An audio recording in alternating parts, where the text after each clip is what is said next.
Hello true crime fans, welcome back to Crime Chronicles. Today we're diving into some cool and mysterious cases that blur the lines between reality and the supernatural. Were these events really influenced by supernatural forces, or is there a logical explanation behind the absurd twists? Fiction often pulls the rug out from under the audience and dazzles them with a surprising plot. When done well, plot twists can work effectively, but if the twist is ridiculous and unbelievable, it can take the audience out of the story. However, ridiculously contrived and unbelievable plot twists sometimes happen in real life. Let's explore 6 true crimes with a supernatural twist. Fact or fiction? Case 1. Mary Celeste's Ghost Ship. On December 4, 1872, the British-American ship Mary Celeste was found abandoned and floating in the Atlantic Ocean. It was found to be perfectly seaworthy, with its cargo completely intact and stowed neatly, except for a lifeboat. But why? We'll never know because no one on board was ever heard from again.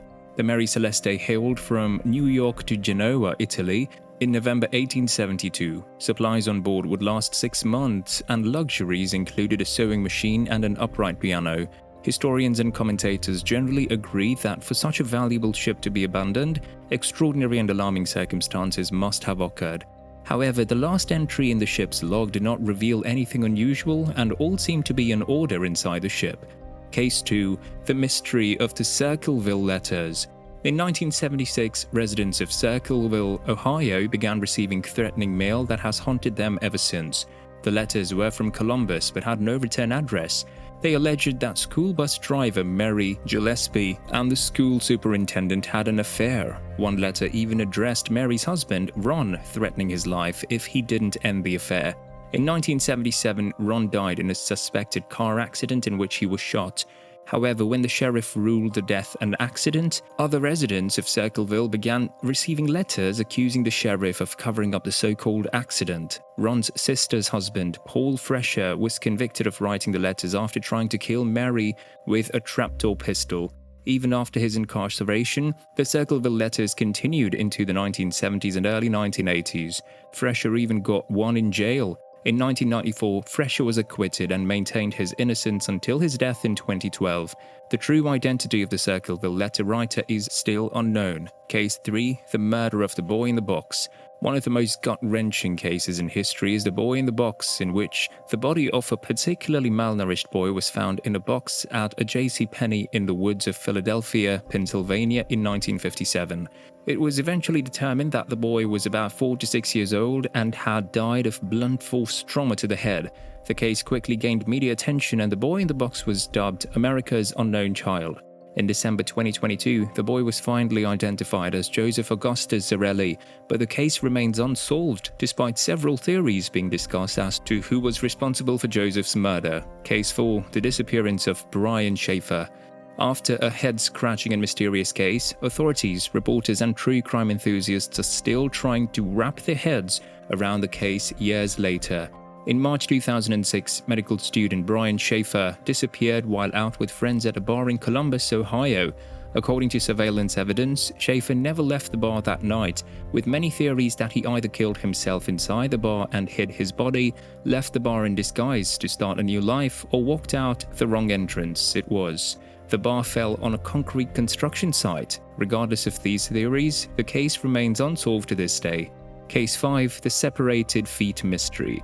In 2007, a girl found a pair of sneakers while lounging on a beach in British Columbia. She was horrified, and when she opened the sock, she found a human foot inside. Since then, a number of amputated feet have washed ashore. The feet were attached to 5 men, 1 woman, and 3 of unknown sex. Over the years, with a hoax thrown in here and there, the case has never been fully closed, and many theories have been floating around as to who the feet belong to. Case 6. The Case of Janet DEPALMA.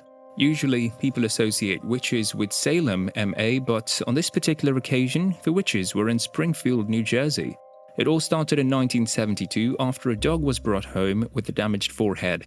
This led to a police search, and a body was soon found on a hillside in Springfield. The body was identified as that of 16-year-old Janet DEPALMA, who had been missing for 6 weeks. Immediately, rumors began to spread about the cause of her death. The mountain where she was found was covered in mysterious symbols, and many believed her body was placed on a makeshift altar. Case 7, the Tara Calico case. On the morning of September 20th, 1988, in Belen, New Mexico, it seemed like a perfect day to ride a bicycle. Tara Calico borrowed her mother's pink bicycle to go out for a spin. Outgoing and active, she worked as a bank teller and was studying to become a psychologist or a psychiatrist. She had planned to play tennis that evening and asked her mother to follow her in case she got a flat tire and wasn't home by noon. She never went back. A year later, every lead led to a dead end until a photo was found depicting a young woman, her age, and a missing boy. But still, due to the lack of evidence, many experts dismissed the photo. And there you have it, our exploration of 6 true crime cases with paranormal twists. Fact or fiction?